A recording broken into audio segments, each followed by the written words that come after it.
కూడి వచ్చి మీ అందరికీ యేసుక్రీస్తు వారి పేరిట నా వందనాలు. ముందుగా చిన్న ప్రార్థన చేసుకుని దేవుని మాటల్లోకి వెళ్ళిపోదాం.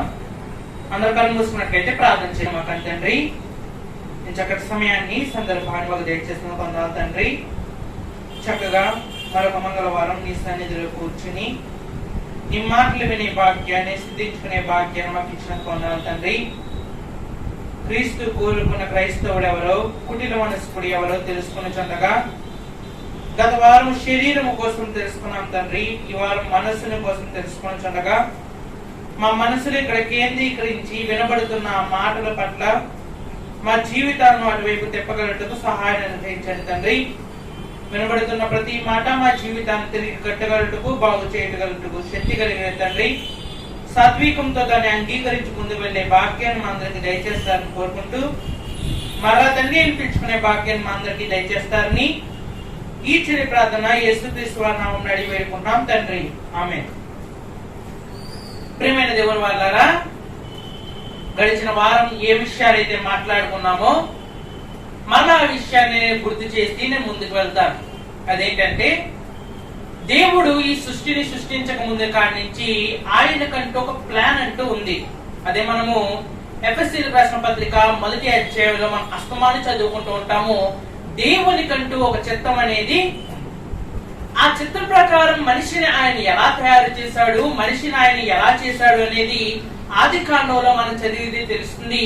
ఒక మట్టి బొమ్మను చేశాడంట, దానికి ఒక హృదయాన్ని పెట్టాడు, దానిలో తన ఊపిరినిచ్చి ఆత్మతో మనిషిని సజీవుగా కనిపెట్టాడు.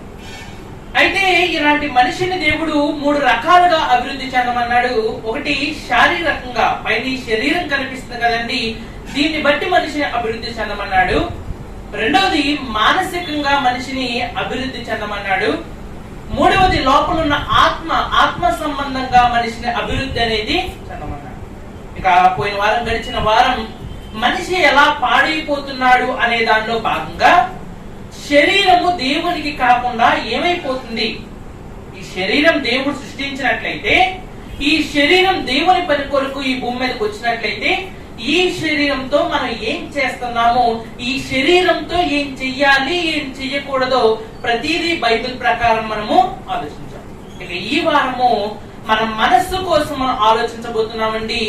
మనస్సు కోసం మనం ఆలోచించేటప్పుడు చాలా జాగ్రత్తగా మన మనస్సుని ఇక్కడ పెట్టాలి. ఎందుకంటే శరీరం కోసం మాట్లాడుకోవడానికి చాలా మాటలు ఉంటాయి, కానీ ఆత్మ కోసం ఎప్పుడైతే ఈ మనస్సు కోసం మనం మాట్లాడుకుంటామో అప్పుడు మాక్సిమం చాలా మంది మనసులు వాక్యం మీద. కాబట్టి బైబిల్ కూడా ఏం చేయాలనుకుంటుందంటే మన అటెన్షన్ ని క్యాచ్ చేయాలనుకుంటుంది. అనగా మన మనసు ఎక్కడున్నా సరే దాన్ని ఇక్కడ తేవాలనుకుంటుంది. అందుకే బైబిల్లో ఉన్న మాటలు అనేవి ఎలాంటి మాటలు అంటే, అవి హృదయాన్ని పరిశీలించే మాటలు. సహజంగా మనుషులు మాట్లాడే మాటలు హృదయాన్ని సంతోషపరిచే మాటలు ఉంటాయి, హృదయాన్ని బాధ పెట్టే మాటలు ఉంటాయి, లేకపోతే సంతోష పెట్టినట్టుగా పెట్టి బాధ పెట్టే మాటలు కూడా మనిషి దగ్గర ఉంటాయి.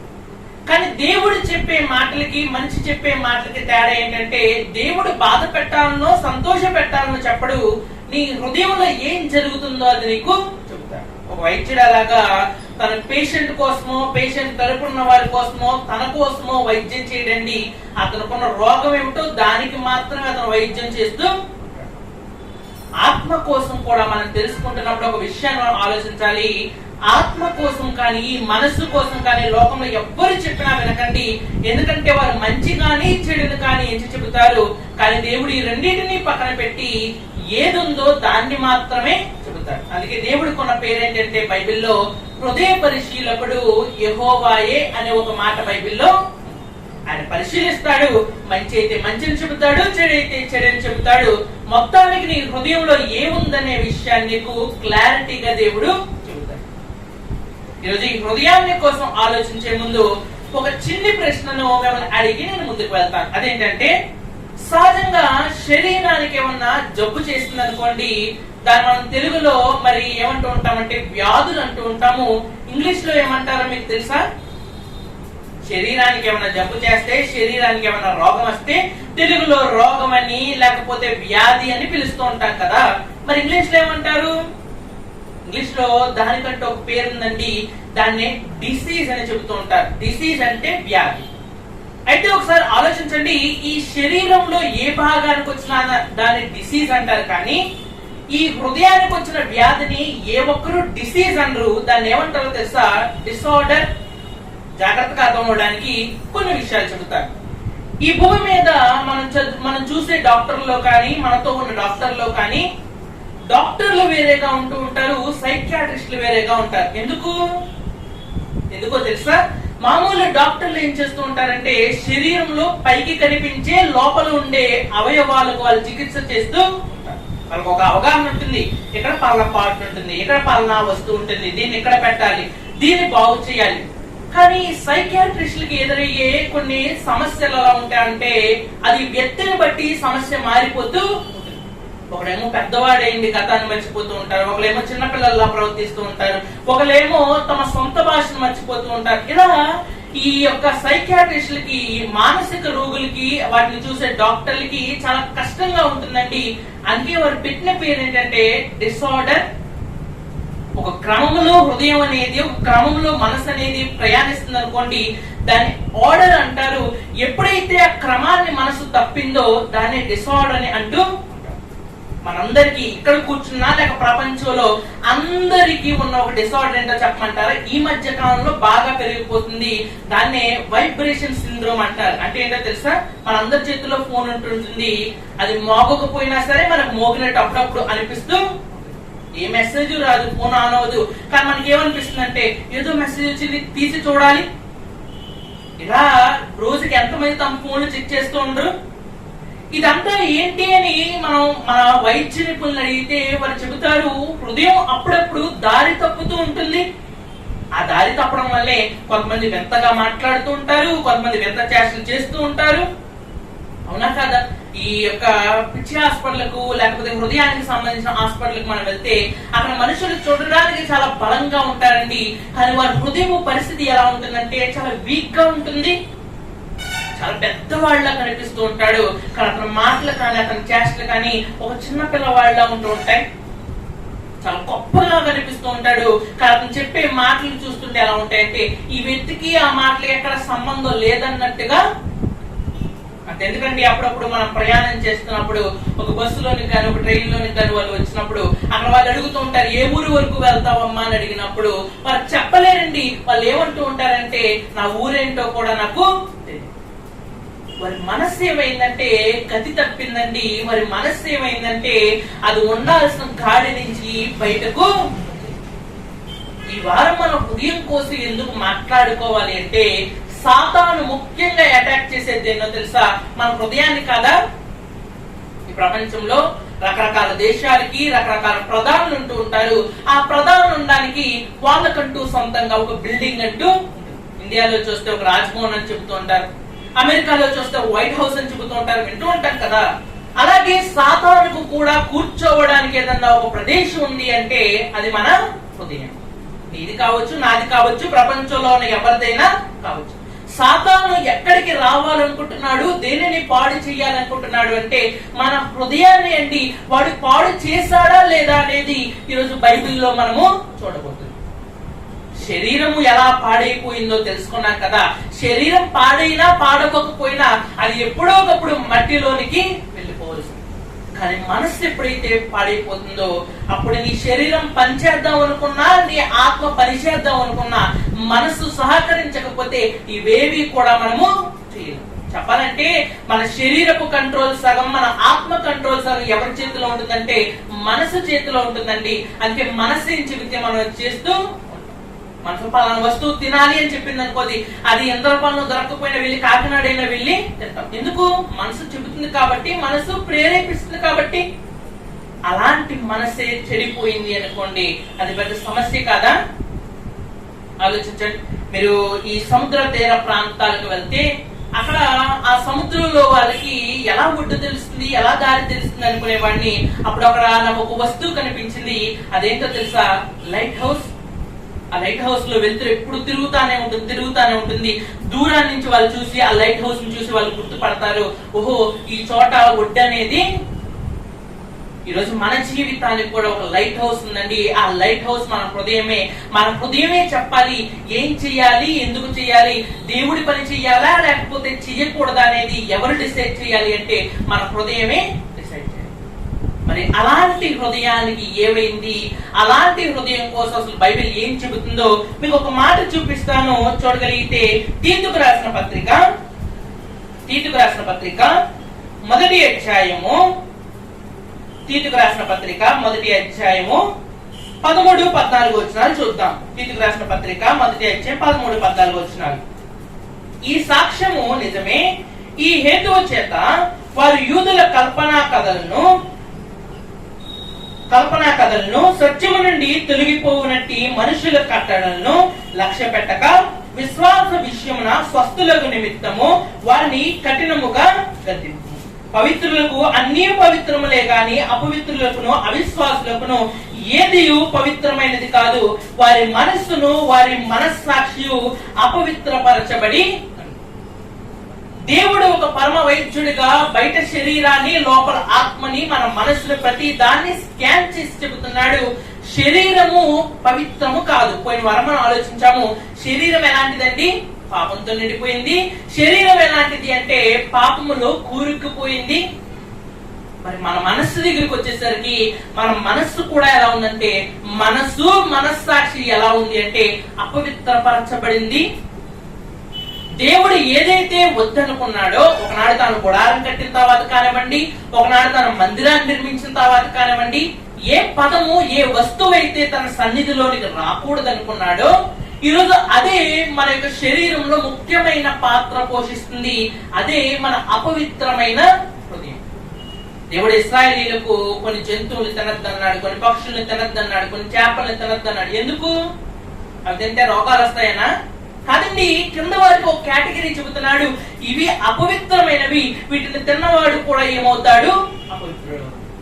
ఎక్కడో అరణ్యంలో, ఎక్కడో నీటిలో, ఎక్కడో ఆకాశంలో బ్రతికే ఒక అపవిత్రమైన జంతువే తన పిల్లల దగ్గరకు రాకూడదనుకున్న దేవుడు ఈరోజు హృదయమే ఎలా మారిపోయిందంటే అపవిత్రమైనదిగా. హృదయం అపవిత్రమైనదిగా మారిందా లేదా అనేది మీకు ఎలా అర్థమవుతుందంటే, సత్యాన్ని తప్పితే దేన్నైనా అది వింటూ ఉంటుంది, సత్యాన్ని తప్పితే దేన్నైనా అది అనుసరిస్తూ. ఈరోజు ప్రపంచంలో మిగతా వారిని వదిలేద్దాం, క్రైస్తవుల్లో కూడా మిగతా వారిని వదిలేద్దాం. మనకు తెలిసిన కొంతమందిని తీసుకుందాము. మనకు తెలిసిన వారిలో సత్యము కోసం చాలా మందికి తెలుసా, తెలీదా? తెలుసు. ఆ సత్యం అనేది వారికి ఎంతలా తెలుసు అంటే ప్రతి ఆదివారం వినేంత సన్నిహిత్యం కలిగిన వారండి. కానీ కొన్ని విషయాల్లో ఇతరులకు వారి సత్యం చెప్పడానికి ఎందుకు ఇష్టపడరు అంటే, వారి సత్యము వారికి ఇష్టమే కానీ ఆ సత్యాన్ని అనుసరించే మనస్సాక్షి వారిలో. క్రైస్తవులు ఎలాంటి వారు అంటే, సమాజం ఎలాంటిదో క్రైస్తవ్యం కూడా అలాంటిదే. మంచి అంటే అందరికీ ఇష్టం అండి, కానీ మంచి చేయడానికి ఎవ్వరూ ముందుకు. పాపం అంటే అందరికి ఇష్టం లేదండి, కానీ పాపం చేయడానికి ఎవరికి వాళ్ళు ఇండివిజువల్ గా ముందుకు వస్తూ ఉంటారు. లోకమే అంతా, లోకం చెప్పడం చాలా గొప్పగా చెప్తుంది, కానీ పాటించే విషయానికి వచ్చేసరికి ఏ ఒక్కరూ కూడా దాన్ని నీ మనస్సాక్షి కానీ నువ్వు కానీ అలా అపవిత్రపరచబడ్డావని నీకు తెలుస్తుంది అంటే, సత్యానికి తప్పితే దేనికైనా చెవి ఎక్కుతావు. ప్రతి ఆదివారం నేను దేవుడికి చెవి ఎక్కుతున్నాను కదండి, ప్రతి ఆదివారం నేను దేవుడి సన్నిధిలోనికి వెళ్తున్నాను కదండి అనుకుంటే, దానికోసమే కింద మాటలో ఒక మాట చెబుతున్నాడు. చూడగలిగితే 16వ వచనంలో చూడగలిగితే, దేవుని ఎరుగుదమని వారు చెప్పుకొందురు కానీ అసహ్యులను అవిధేయులను ప్రతి సత్కార్య విషయంలో భ్రష్టులై ఉండి తమ క్రియల వలన ఆయనను ఎరుగమన్నట్టు. నీ హృదయం అపవిత్రపరచబడింది, నీ హృదయం పాడైపోయిందని నీకు ఎలా తెలుస్తుంది అంటే, నువ్వు చెప్పకనే చెబుతావు నీ క్రియల ద్వారా నాకు దేవుడు ఎవరు. ప్రతి ఆదివారం నువ్వు చర్చికి వెళ్ళిపోతున్నంత మాత్రాన దేవుడు నీకు అర్థమైనట్టు. వెళ్ళామండి చర్చికి, బయటకు వచ్చిన తర్వాత ఎవరో ఒక వ్యక్తితో మనం గొడవ పడుతుంటే మన ప్రవర్తనే చెప్పేస్తుంది ఏంటంటే నేను దేవుడి బిడ్డను కాదు. ఒకవేళ నువ్వు దేవుడి బిడ్డవైతే అలా గొడవ పడేవాడివే కాదు. ఒక వ్యక్తిని నువ్వు మోసం చేస్తావు, ప్రతి ఆదివారం చర్చికి వెళ్తావు, మోసం చేస్తున్నావంటే నువ్వు చెప్పకనే చెబుతున్నావేమనంటే నేను దేవుని బిడ్డను కాదు. ఎందుకంటే దేవుని బిడ్డ అయితే ఒక వ్యక్తిని మోసము. నువ్వు దేవుని బిడ్డవైతే ఎలా ఉంటావు, కాకపోతే ఎలా ఉంటావు అంటే ఇక్కడ మాట్లాడుతున్నాడు. వారు అవిధేయులు అంటున్నాడు. ఇంకా ఏమంటున్నాడు అంటే అదే మాట, అసహ్యులు. పాపం అంటే దేవునికి ఇష్టం ఉండదని వారే చెబుతూ ఉంటారు. అదే పాపాన్ని వారి జీవితాల్లో వారు జరిగిస్తున్నారంటే దాని అర్థం ఏంటో తెలుసా? వారు ప్రత్యక్షంగా కాకపోయినా పరోక్షంగా చెబుతున్నారు, మేము దేవుని బిడ్డలము. ఇలా ఎంతమంది కనిపించట్లేదు మనకి? చర్చ ఒక 10 గంటల నుంచి 12 గంటల వరకు అయితే 10 నుంచి 12 గంటల వరకే ఆ వ్యక్తి దేవుని బిడ్డ. తర్వాత ఎవరో తెలుసా? లోకపు బిడ్డ. అంతేనా కాదు? అప్పటి వరకు ఉన్న వ్యక్తి ప్రవర్తన చూడండి, బయటకు వచ్చిన తర్వాత అతని ప్రవర్తన చూడండి. దేవుడు అసహించుకునే ప్రతిదీ అతని జీవితంలో కనిపిస్తుందా లేదా? అంతెందుకు మనమే ప్రయాణిస్తున్నామండి. ఫస్ట్ వారు మీరు, లాస్ట్ వారు మీరు వస్తున్నారు కదా. ప్రయాణిస్తున్నప్పుడు మనకు రోడ్డు మీద ఎంతమంది క్రైస్తవులు కనబడటం లేదు? వారందరూ సంఘాన్ని విడిచిపెట్టిన తర్వాత చేసే కార్యాలను మనం గమనించగలిగితే వారు పరోక్షంగా చెబుతున్నారు, మేము దేవుణ్ణి ఎరగం. ఒక లోకస్తుడు ఎలాగైతే 6 రోజులు లేకపోతే 7 రోజులు బ్రతుకుతాడో, ఆ 7 రోజులు బ్రతికింది మనం ఒక ఆదివారం మధ్యాహ్నమే బ్రతికేస్తూ వాడు ఎలా మాట్లాడుతూ ఉంటాడో మనం అలాగే మాట్లాడుతూ ఉంటాం. వాడు ఏం చేస్తూ ఉన్నాడో మనం అలాగే చేస్తాం. కారణం ఏంటో తెలుసా? మన మనసు మారిందని చెప్పుకుంటున్నాం, కానీ మన మనసు కానీ మన మనస్సాక్షి కానీ మారనే. ఎప్పుడైతే మనస్సు అనేది మారుతుందో ఇక పాత వాటి వైపు మన మనసు వెళ్తుందా? ఒకనాడు మరి మీరే బానిసత్వంలో ఉన్నారు. మిమ్మల్ని ఒక వ్యక్తి ఒక ఇరుకు జైలులో ఒక 6-7 నెలలు బంధించాడు అనుకోండి. ఆ 6-7 నెలలు బంధించిన తర్వాత మీకు రిలీఫ్ దొరికింది అనుకోండి, మీరు బయటకు వచ్చేసారు అనుకోండి, మరలా అందులోనికి వెళ్ళమంటే మీరు వెళ్తారా? వెళ్ళరు. ఎందుకో తెలుసా? ఆ బానిసత్వం ఎంత భయంకరమైందో మీకు తెలుసు. ఈ విడుదల ఎంత గొప్పదో మీకు. ఈరోజు యేసుక్రీస్తుని నమ్ముకున్నానని చెప్పుకునే ప్రతి ఒక్కరితోనూ దేవుడు మాట్లాడుతున్నాడు. మనస్సాక్షి మారిందా? అంటే పోయిన వారం కానీ ఆ ముందు వారం కానీ మరి సహోదరులు దావీదు గారు చెప్పారు మరి కత్తిపూడిలో, ఒక వ్యక్తి బాప్తీసం తీసుకోవాలంటే సరైన కారణం ఏంటంటే అతని మనస్సాక్షి అనేది ఇంట్లో వాళ్ళు తీసుకోమంటున్నారు, లేక సమాజం తీసుకోమంటుంది, లేక ఇన్ని రోజులు వెళ్తున్నాను కదా ఈ కార్యక్రమంలో కూడా పాలు పంచుకోకపోతే నేనే క్రైస్తవుని తీసుకుంటే అది కాదండి. మనసు మారాలి. ఆ మనసు మారిన తర్వాత బాప్తీసం తీసుకోవడానికి నీకు ఆటంకమే. ఈ రోజు మనిషి అన్ని విషయాల్లో బానే ఉంటున్నాడు, కానీ ఏ విషయంలో తప్పు చేస్తున్నాడంటే మనస్సాక్షి విషయంలోనండి. మనస్సాక్షి అంటే ఏంటంటే నీకు దేవునికి మధ్య ఉన్న ఒక పుస్తకం లాంటిది. అందులో ఏం రాస్తున్నా నువ్వు, నీ దినచర్య అంతా అందులో రాయబడుతుంది. ఎప్పుడైనా మనం బైబిల్లో ఆలోచించగలిగితే దేవుడి దగ్గర 2 పుస్తకాలు ఉన్నాయంట. ఒక పుస్తకంలో ఆయన అనుకున్నది మన కోసం రాశాడు, దేవుని చిత్తం రాయబడింది. ఇంకో పుస్తకంలో మనం చేస్తున్నవి రాయబడుతున్నాయంట. ఒకసారి 2 పక్కన పెట్టి చూడగలిగితే ఎంత వేరియేషన్ గా మనకు కనిపిస్తుంది. అందుకే చెబుతున్నాడు వారు ఎలాంటి వారు అంటే వారు అవిధేయులు, వారు అసహ్యులు. వారి క్రియల ద్వారా వారు చెప్పకనే చెబుతున్నారు, దేవుణ్ణి మేము ఎరగమన్నట్టుగా. పోయిన వారం తిమోతి అనబడే భక్తుడి కోసం మాట్లాడుకుంటూ తిమోతికి మరి ఎఫెసు సంఘాన్ని అప్పగించాడని చెప్పాను కదా. ఇక ఈ పత్రికలో, ఈ తీతుకు రాసిన పత్రికలో ఈ తీతుకు అనబడే ఒక వ్యక్తికి క్రేతు అనబడే ఒక పట్టణాన్ని ఇచ్చాడండి. క్రేతు కూడా మనలాగే సముద్ర తీరాన్ని ఉంటుంది, చక్కగా మరి వాణిజ్యం జరుగుతూ ఉంటుంది. అక్కడ ప్రజలు ఎలా ఉండేవారంటే 6 రోజులు వ్యాపారం చేసుకుని 7వ రోజు విశ్రాంతి దినానికి వచ్చేవారు. ఆ విశ్రాంతి దినానికి వారు వచ్చేటప్పుడు ఈ తీతుకు గారు గమనించేవారు ఏంటంటే మీరు ప్రవర్తన ఎలా ఉంది, బాగా ఉన్నారు. సంఘంలోనికి వచ్చారు, వారి మాట బాగుంది. సంఘంలోనికి వచ్చారు, వారి తీరు బాగుంది. కానీ ఎప్పుడైతే సంఘాన్ని విడిచిపెట్టి వారు వెళ్ళిపోతున్నారో ఆ రోజు వారి పరిస్థితి ఎలా ఉంది అంటే అక్కడ చూసిన వ్యక్తి ఇతనేనా అన్నట్టుగా. అందుకే పై మాటల్లో మనం చదవగలిగితే అక్కడ అంటూ ఉంటాడు, ఈ సాక్ష్యము నిజమే. వారి మనస్సాక్షి బాగోలేదని బయట వారు చెప్పడం కాదు, నేనే చూసి చెబుతున్నాను, ఇది నిజమే. వారి మనస్సాక్షి అనేది మనస్సాక్షి బాగాలేకపోతే ఏంటండి, శరీరం బాగుంది కదా నేను పరలోకం వెళ్ళిపోతానా అంటే దేవుడు ఒక వ్యక్తి నుంచి మొట్టమొదటిగా చూసేది ఏంటంటే ఒక మనస్సాక్షి. ఆ మనస్సాక్షి ఎలాంటి మనస్సాక్షి అంటే నేను చెబుతాను, అది కనిపెట్టే మనస్సాక్షి. మనం గత కొద్ది వారాల ముందు ఆలకించాము ఒక చక్కటి ఉపమానం. మత్తయి సువార్త 25వ అధ్యాయంలో రాయబడుతూ ఉంటుంది. ఒక 10 మంది కన్యకల కోసం మనం ఆలోచించాము.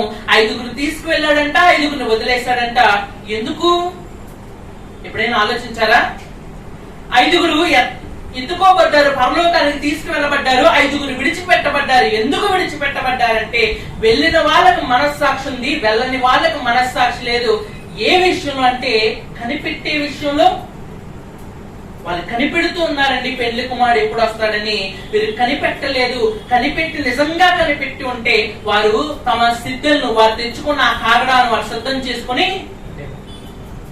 ఈరోజు క్రైస్తవుడు దేవుళ్ళలోంచి తొలగిపోయే ఒక పరిస్థితి ఎందుకు వస్తుందంటే కనిపెట్టే అవసరం ఈరోజు క్రైస్తవులకు కాదు. క్రైస్తవులు ఎలా మారిపోయారంటే నేను ప్రార్థన చేస్తున్నాను, ఒక సమస్య పెడతాను, వెంటనే జరిగిపోవాలి. ఉన్నారా లేదా ఇలాంటి వాళ్ళు? ఈరోజు దేవుణ్ణి అడిగే వాళ్ళు ఉన్నారు, ఇలా గట్టిగా అడిగే వాళ్ళు ఉన్నారు. అవసరమైతే దేవుణ్ణి మీద ఆర్డర్ వేసే వాళ్ళు కూడా చాలా మంది ఇలా చెబుతున్నారని కాదండి. చాలా మంది ఏం చేస్తూ ఉంటారంటే దేవుణ్ణి కూడా ఒక మనిషిని అడిగినట్టుగా ఇస్తావా ఇవ్వవా అన్నట్టుగా అడిగిన వాళ్ళు కూడా చాలా మంది. కనిపెట్టే ఒక మనస్సాక్షి లేనప్పుడు నీకు విశ్వాసపు విలువ ఎలా తెలుస్తుంది? అంతేనా కాదా? ఒక రైతు విత్తనాలు చల్లిన వెంటనే అక్కడ గొట్టి మీద కూర్చుని ఇప్పుడు చెట్లు అలా రావో చూస్తానని అతను కూర్చుంటాడా? అతను ఏం చేస్తాడంటే కనిపెడుతూ ఉంటాడండి. ఎంతకాలం కనిపెడతాడు అంటే ఆ యొక్క పంట వేసిన ఆ కాలం, ఒక కాలం నిర్ణీత కాలం ఉంటుంది చూసారా, ఆ కాలం అయ్యేంత వరకు ఏమవుతుంటాడంటే కనిపెడుతూ ఉంటాడు. ఈరోజు మన జీవితాల్లో కూడా మన మనసు అర్థం చేసుకోవాల్సిన విషయం ఏంటంటే భూమి మీద మనం ఎందుకున్నామంటే కనిపెట్టడానికి. మనము నా ప్రభు వస్తున్నాడా రావట్లేదా, నా ప్రభు నా కోసం వస్తాడా రావట్లేదు, ప్రతిదీ కనిపెట్టాలండి. ఈరోజు కనిపెట్టే వారు ఉన్నారా లేదా క్రీస్తుని విడిచిపెట్టేసిన వారు ఉన్నారా? ఒకరోజు లేఖనాల్లో ప్రవచనాల్లో యేసుక్రీస్తు గొప్పగా ఆయన కోసం చాలా మంది ప్రవక్తలు చెప్పారండి. కానీ ఆయన కోసం ఒక్కరంటే ఒక్కరు కూడా కనిపెట్టిన వారు భూమి మీద ఎవరు? ఇద్దరు వ్యక్తులు ఉన్నారు. వారి కోసం లూకాసు వార్తలో రాయబడుతూ ఉంటుంది.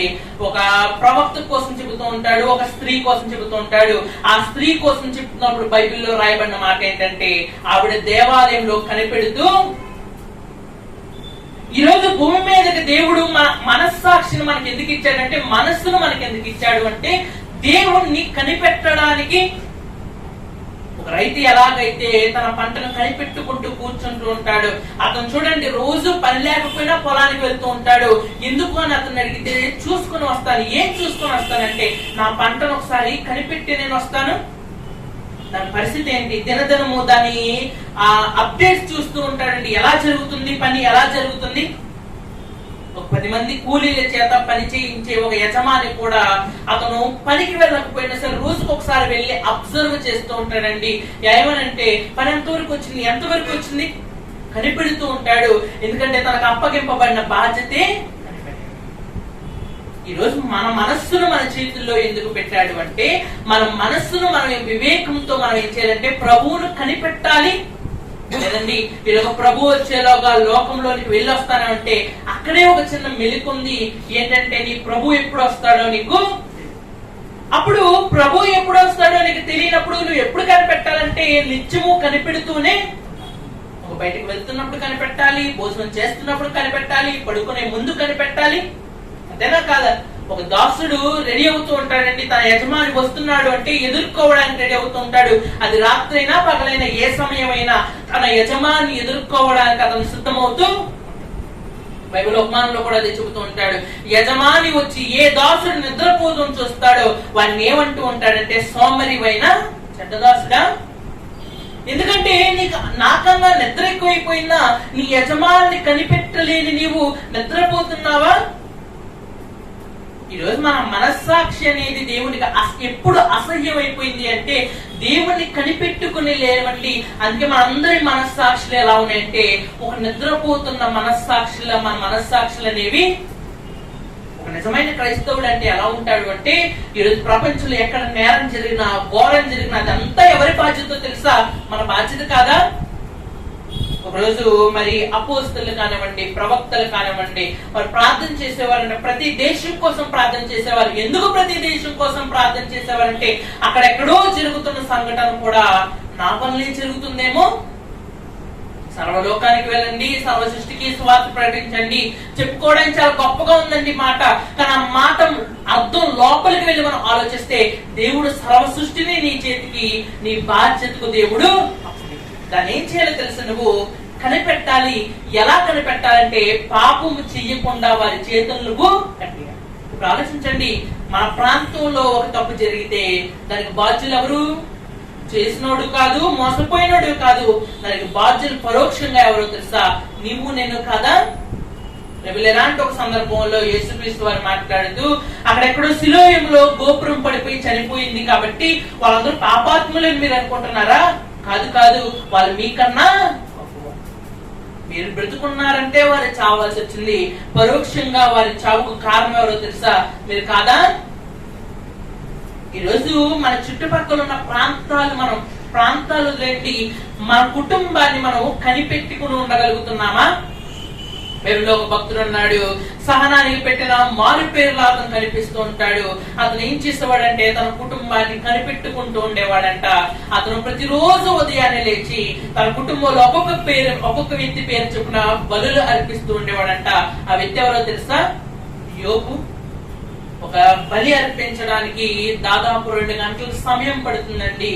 అలా తనకున్నది 10 మంది పిల్లలు. 10 × 2 ఎంత? దాదాపు ఒక రోజుకి 20 గంటలు అతను చేసే పని ఏంటో తెలుసా? తన కుటుంబాన్ని కనిపెడుతూ ఉండేవాడండి. ఎవరేం చేస్తున్నారు? పెద్ద కుమార్తె ఎక్కడికి వెళ్ళింది, చిన్న కుమారుడు ఎక్కడికి వెళ్ళాడు, నా కుటుంబం అంతా ఏం చేస్తుంది, ప్రతిదీ తెలుసుకునేవాడండి. తెలుసుకుని ఏం చేసేవాడు అంటే వారు తప్పు చేసినా చెయ్యకపోయినా సరే దేవునికి బలి అర్పిస్తూ. ఈరోజు దేవుడు మన జీవితంలో ఒక చక్కటి మనసు ఇచ్చాడు. ఎంత చక్కటి మనసు అంటే ప్రకృతిలో ఏ జంతువుకు కూడా ఇది. అప్పుడప్పుడు అనుకుంటూ ఉంటాం, కొన్ని జంతువులు మనకన్నా తెలివిగా ఉంటూ ఉంటాయండి, కొన్ని జంతువులు మనకన్నా గొప్పవండి. పాము చెవులు లేకపోయినా వింటుందండి, మనకన్నా గొప్ప మెదడు కలిగింది అనుకుంటాం. కానీ అప్పుడప్పుడు మనం ఏం చేస్తామో తెలుసా? దాన్ని కూడా మన గుప్పిట్లోకి తెచ్చుకుంటూ, మనకన్నా పెద్దది ఒక ఏనుగు, పెద్ద మనసు కలిగిందా అంటే కాదండి. మనుషుని కన్నా పెద్ద హృదయం ప్రపంచంలో దేనికి? ఈరోజు ఇంత గొప్ప మనసును దేవుడు ఎందుకు ఇచ్చాడు అంటే ఈ మనసుతో నువ్వు ఏం చేయాలంటే నీకు అప్పగింపబడిన బాధ్యతలు కనిపెట్టుకుంటూ ఉండాలి. ఒక మామిడి తోటని మీ చేతికి ఇచ్చిన తర్వాత మీరు కనిపెట్టుకుంటూ ఉండాలంటే ఎవరు అందులోకి రాకుండా, ఎవరు కాయలు కొట్టకుండా, ఎవరు దాన్ని పాడు చేయకుండా దాన్ని కనిపెడుతూ ఉండాలి. దేవుడు కనిపెడుతున్నాడు కదా. దేవుడి కోసం రాయబడిన మాట, ఆయన దివారాత్రము ఏం చేస్తున్నాడు అంటే ఆయన భూమిని దర్శిస్తున్నాడు అంట. ఆయన రాత్రైనా సరైనా పడుకోవటం లేదు. ఎందుకు పడుకోవటం లేదంటే మనుషుల్ని కనిపెట్టుకుంటూ. రావాల్సిన కాలంలో ఋతువులు వస్తున్నాయి, రోజులు జరిగిపోతూ ఉన్నాయి. ఏదో యెహోషువ కాలంలో ఆగిపోయినట్టు మనకి ఏమైనా దినం ఏమన్నా ఆగిపోయిందా? లేదా అన్ని సక్రమంగా జరుగుతున్నాయి. రావాల్సిన కాలంలో ఋతువులు వస్తున్నాయి, వర్షాలు వస్తున్నాయి. ప్రతిదీ ఎలా జరుగుతుందంటే ఆయన కనిపెట్టుకుంటున్నాడండి. ఆయన బాధ్యతగా తీసుకున్నాడు. కనిపెట్టడం అంటే అర్థం ఏంటంటే నీకిప్పబడిన దాన్ని జాగ్రత్తగా చూసుకోగలుగుతున్నావా? ఒకరోజు యేసుక్రీస్తు వారికి ఒక 12 మందితో నిండిన ఒక సంచి ఇవ్వబడింది ఆయన చేతికి. దేవుడు అంటున్నాడు, వీరిని కనిపెట్టిన ఆయన కొన్ని రోజులు కనిపెట్టాడండి. అందులో ఒక వ్యక్తి పాడైపోతున్నాడని తెలిసినప్పుడు అతనితోనే స్ట్రైట్ గా మాట్లాడుతున్నాడు. ఏమనంటే, బాబు యూదా, నువ్వు పాడైపోయే స్థితిగతుల్లో ఒకటోసారి చెప్పాడు, రెండోసారి చెప్పాడు, మూడోసారి చెప్పాడు. ఆఖరికి తాను అప్పగింపబడే రోజు కూడా యూదాకు ఎందుకో తెలుసా? యూదా చచ్చిపోబోతున్నాడు. 3 రోజుల్లో అతను ఆత్మహత్య చేసుకుంటాడు. ఆత్మహత్య అతను అవ్వడానికి గల బాధ్యత ఎవరి చేతుల్లో ఉంది? యేసు చేతుల్లో లేదా? ఆ 12 మంది బాధ్యత ఎవరి చేతుల్లో ఉందో తెలుసా? యేసుక్రీస్తు వారి చేతుల్లో ఉందండి. అలాగే ఇప్పుడు మనం చదువుకుంటున్న ఈ క్రేతులో వాళ్ళ బాధ్యత, ఈ చదువుకుంటున్న తీతుకు గారి చేతుల్లో ఉందండి. ఈరోజు మన బాధ్యత ఎవరి చేతుల్లో ఉందంటే మన చేతుల్లోనే. ఈ రోజు నీ హృదయం పాడైపోతుంది అంటే దాని తప్పు లోకం తప్పు కాదు, సాతాను తప్పు కాదు. ఆ తప్పు ఎవరిదంటే నీదే. ఎందుకు కనిపెట్టి ఉండలేకపోయా? ఒక ఉపమానం ఉంటుంది బైబిల్లో. మరి యజమాని చక్కగా తన పాట నాటుకుంటూ వెళ్ళిపోయి పడుకున్నాడంట. ఇలా రాత్రికి ఏమైందంటే దుష్టుడు వచ్చి వాటి మధ్యలో గురుగులు నాటుకుంటూ, గురుగుడు వచ్చాయి లోపలికి, దుష్టుడు వచ్చాడంటే అర్థం ఏంటో తెలుసా? అక్కడ కాపలా కాసే వాళ్ళు సరిగ్గా దాని కాపలా. ఈ రోజు మన హృదయంలో ఒక తప్పు జరుగుతుంది, ఒక తప్పుడు మాట మాట్లాడావు, ఒక తప్పుడు చూపు చూసావు, ఒక ఆలోచన వచ్చిందంటే కారణం ఏంటో తెలుసా? మనమే మన హృదయాన్ని సరిగ్గా కాపు కాయలేకపోయామేమో. ఈరోజు దేవుడిని విడిచిపెట్టి ఏం చేసినా అదే జరుగుతుందండి. అందుకే దేవుడు ఎలాంటి వాడు అంటే ఆయన హృదయ పరిశీలకుడు. ఆయన ఏం చేస్తూ ఉంటాడంటే ఎప్పటికప్పుడు నీ హృదయాన్ని పరిశీలిస్తూ నీలో ఉన్న లోపాలేంటో నీకు చెబుతూ, ఎందుకంటే హృదయం మనం అనుకున్న దానికన్నా పెద్దదండి. ఎంత పెద్దదంటే పాత నిబంధనలో ఒక మాట మీ అందరికీ చూపిస్తాను చూడైతే ప్రసంగి గ్రంథము 7వ అధ్యాయము, ప్రసంగి గ్రంథము 6వ అధ్యాయం అండి. ప్రసంగి గ్రంథము 6వ అధ్యాయము 7వ వచనం నుంచి మనం చదువుకుందాం. ప్రసంగి గ్రంథము 6వ అధ్యాయము 7వ వచనం నుంచి మనం చదువుకుందాం. మనుషుల ప్రయాసమంతియు వారి నోటికే కదా, అయినను వారి మనసు సంతృష్టి నొందదు. బుద్ధిహీనుల కంటే జ్ఞానుల విశేషమేమి, సజీవుల ఎదుట బ్రతుకనేర్చిన పేదవారికి కలిగిన విశేషమేమి, మనసు అడియాశలు కలిగి తిరుగులాడుట కన్నా ఎదుటనున్న దాన్ని అనుభవించుట మేలు, ఇదియో వ్యర్థమే, గాలికై ప్రయాసపడినట్లే. జాగ్రత్తగా ఆలోచించగలిగితే ఆ మొట్టమొదటి మాటలో చెబుతున్నాడు, మనం చేసే పనంతా దేనికోసం అంటే మన నోటికే కదా. ఒక వ్యక్తి కష్టపడుతున్నాడన్నా, ఒక వ్యక్తి దొంగతనం చేస్తున్నాడు, ఏమి చేసినా మంచే కానీ చెడే కానీ ఏది చేసినా దేనికోసం అంటే మన నోటి కోసమే కదా. కానీ ఆ నోటి వెనకాల హృదయం ఉంది చూసారా, అది సంతృష్టి అనేది. ఎంత తిన్నా, ఎంత తాగినా, ఎంత సంపాదించినా, ఏం చేసినా, సూర్యుని కింద మనం ఏం చేసినా సరే అది మాట వినదండి. కారణం ఏంటో తెలుసా, దానికి నచ్చ చెప్పేవారు ఎవరు? గుర్రానికి కళ్ళెం వేయకపోతే దాని నచ్చిన దిక్కుకు అది ఎలాగైతే పరిగెడుతూ ఉంటుందో, మన హృదయానికి కూడా కాపు కాయకపోతే, మన హృదయాన్ని కూడా సరిగ్గా మనం పట్టించుకోకపోతే అది తన దారినది వెళ్ళిపోతుందండి. ఆ దారి ఎక్కడికి నడిపిస్తుంది అంటే ఆ దారి నరకానికి మనల్ని. అందుకే మనం చదువుకున్న మాటల్లో కూడా ఆ చివరి వాక్యపట్నంలో చివరి వచనంలో ఏమంటున్నాడు అంటే సంతృష్టి సహితమైన ఒక హృదయం ఏమంటున్నాడంటే జీవ. ఆ జీవవృక్ష ప్రపంచంలో కనబడడం చాలా రేర్. ఎందుకు రేర్ అంటున్నాడు అంటే ఈరోజు మనుషులందరి మనసులు ఎలా ఉన్నాయంటే ఒక విడిచిపెట్టబడిన ఒక బీరు భూమిలా ఉన్నాయి. ఎలాగైతే ఒక పంట పండించని ఒక చెత్త భూములు ఎలాగైతే భూమి మీద పడి ఉంటాయో, వాటిలో ఎలాగైతే ఒక చెత్త చెదారం ఒక మనుషులు క్లీన్ చేయని, పట్టించుకొని, ఒక మెయింటెనెన్స్ లేని ఒక భూమి ఎలాగైతే ఉందో, ఒక ఇల్లు ఎలాగైతే మనుషులు పట్టించుకోకపోతే పాడైపోతుందో, హృదయం కూడా అలాగేనండి. దాన్ని మనం కాపు కాయకపోతే, దాన్ని పరిశుభ్రపరచకపోతే అది ఏమవుతుందంటే అది పాడైపోతుంది. ఆ పాడైపోయిన చోటికి ఏం వెళ్తుందంటే సాతాను వెళ్తుందండి. ఒక ఇల్లు అది విడిచిపెట్టి వెళ్ళిపోయిందంట, మరలా వచ్చి చూసేసరికి ఇల్లు ఖాళీగానే ఉంది, పాడైపోయి ఉంది. ఈసారి ఏం చేసిందంటే తనకన్నా చెడ్డవైన మరి 7 దెయ్యాలను తీసుకుని. ఈరోజు మన జీవితంలో మనం ఎంతో గొప్ప పని చేసినా సరే మన హృదయాన్ని కాపు కాయకపోతే, మన హృదయాన్ని కనిపెట్టుకుని ఉండకపోతే దేవుడు ఏమంటున్నాడంటే వ్యర్థము. పట్టణాన్ని స్వాధీనపరచుకోవడం కన్నా తన సొంత మనసును స్వాధీనపరచుకోవడం చాలా. ఏముందండి, పట్టణాన్ని స్వాధీనపరచుకోవాలంటే చుట్టూరు కొన్ని కోట్ల మంది సైనికులు పెట్టామంటే ఈజీగా మనం దాన్ని లొంగ తీసుకోవచ్చు. ఒక దేశం వేరొక దేశాన్ని లొంగ తీసుకుంటుంది కదా, కానీ మనసును లొంగ తీసుకోవాలంటే చాలా మాట విన్నది. చిన్నప్పటి నుంచి ఒక చెడు దారికి అలవాటు పడిపోయిన హృదయాన్ని ఒక కొత్త దారి చూపించి ఇది మంచిదని నడవమని చెబితే హృదయం మంచిదైనా సరే అందులో నడవడానికి చాలా కష్టపడుతుందండి. దానికోసం ఏం చేయాలంటే కొన్ని రోజులు దాని పట్ల శ్రద్ధ తీసుకోవాలి, దాన్ని మంచిగా చేసుకోవాలి. హృదయం మాట, నీ మాట హృదయం వినాలి, కానీ హృదయం మాట నువ్వు. మనుషులు లేరు చాలా మంది చెప్పే మాట ఏంటంటే, చాలా మంది లోకంలో పాపం చేస్తున్న వాళ్ళు ఎక్కువ మంది చెప్పే మాట ఏంటంటే నా మనసు చెప్తే చేస్తానండి. మనసు ఏది చెప్తే చేయడానికి మన భూమి మీద ఉన్నామా? మనమే చెప్తే మనసు చేయడానికి భూమి మీద ఉన్నామా? ఆలోచించండి. శరీరంలో ఉన్నవన్నీ దేవుని పని చేయడానికి మనకు ఉపయోగపడాలి, అంతేగాని శరీరం పని చేయడానికి భూమి మీదకి మనము అంతేనా కదా?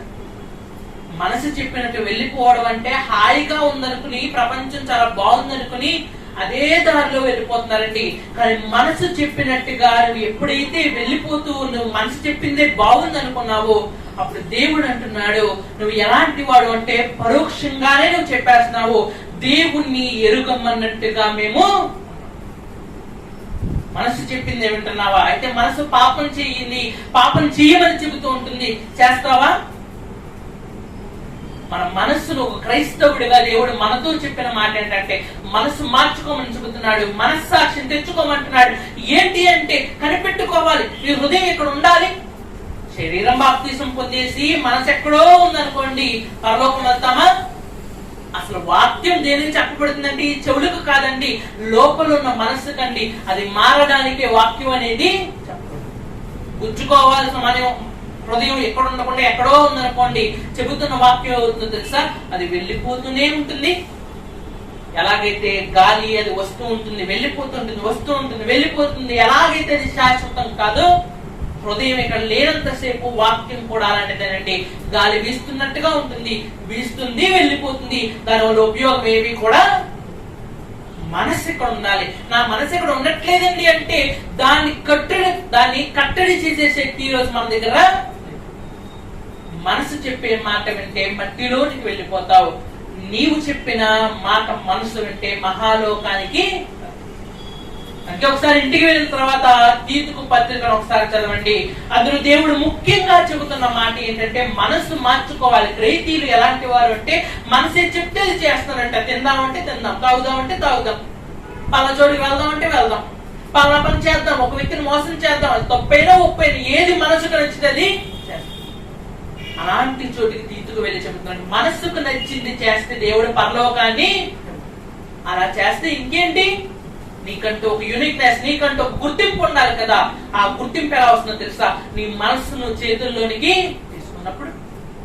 సింహాన్ని అందరూ చూస్తారు, కానీ గొప్ప ఎప్పుడు వస్తుందో తెలుసా? ఆ సింహం నీ మాట వింటున్నప్పుడే గొప్పతనం అనేది. అందుకే ఒక సింహాన్ని ఆడించే వారి యొక్క మన ఆశ్చర్యంతో నోరెళ్ళ పెట్టేందుకు చూస్తామంటే మనం చేయని పని అతను చేస్తాం. ఈరోజు ప్రపంచం అంతా మనసు చెప్పిన మాట విని వెళ్ళిపోతుంది. ఈరోజు నీ మాట మనసు వినే స్థితిగతులకి ఈరోజు తీసుకురాగలుగుతున్నావా? మనసు చెబుతుంది ప్రార్థనకు వద్దంటే మానేస్తున్నావా? అది వద్దని చెబుతున్నాడు, వెళ్ళాలనుకున్నప్పుడు చివరికి మనసే మారి వెళ్దాం అనే ఒక డిసిషన్ కి నువ్వు రాగలుగుతున్నావా? నిజంగా మనసు మారడం అంటే ఏదండి? మనసు మారడం అంటే కన్నీళ్లు రావడం, మనసు మారడం అంటే కొన్ని మాటలు మాట్లాడడం కాదండి. మనసు మారడం అంటే ఏంటంటే టోటల్ గా దీన్ని కంట్రోల్ ఎవరి చేతుల్లోకి వచ్చారంటే మన చేతుల్లోనికి వచ్చారు. మనం ఏం చెప్తే చెయ్యాలి. మనం ఎక్కడికి వెళ్దామంటే వెళ్ళాలి. మనం ఎక్కడికి వెళ్దామంటే మన శరీర సంబంధమైన వాటి కోసం కాదండి.